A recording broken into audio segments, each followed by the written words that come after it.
May December is the story of a marriage between an older woman and a younger man, which 23 years prior had scandalized the nation when it was first discovered.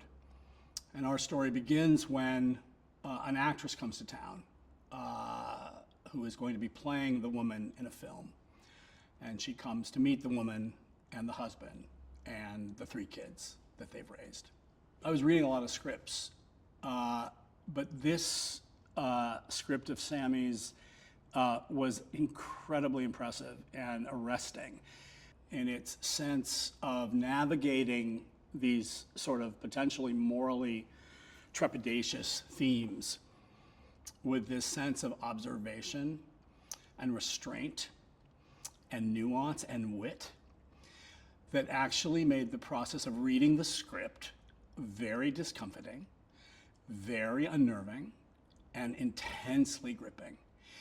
It began with Natalie in the premise of playing an actor, being an actor playing an actor, and really being an investigator in the process of discovering and discerning what this story was, getting to know who Gracie was, but also the surrounding characters that populated the scandal from 20 years ago. And of course, getting to know Joe, her husband.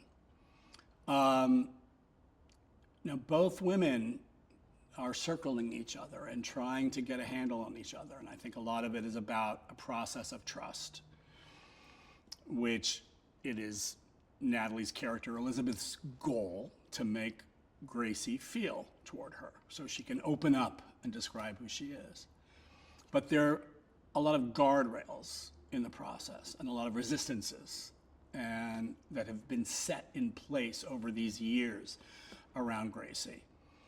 And so it's sort of Elizabeth's project to try to navigate around these resistances piece by piece.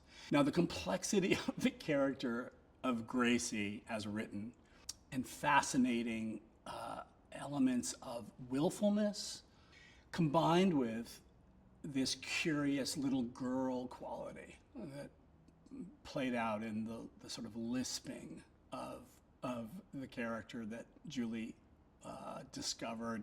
Natalie as Elizabeth Barry it's such a cunning, if anything, the most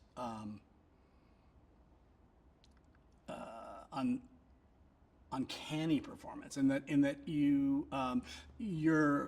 destabilized by it. You have a set of expectations going in that she's going to be our proxy. She's going to be our way into this story. We're going to be able to trust her. But as you start to watch the story unfold, you start to lose faith in the reliability of her point of view as a character. And her own blindness, her own willfulness, her own ability to make men sort of yield to what she wants and people to yield to what she wants, which so fully reflects aspects in Gracie, but are things that Elizabeth does not see in herself, start to reveal themselves through the course of the story. ある映画女優が挑むのは13歳と36歳のスキャンダル。 Well, I want you to tell the story right, don't I? It's the moral gray areas that are interesting. People, they like see me as a victim. You seduced me. その真実は近づくほどに見えなくなる。May December 揺れる真実。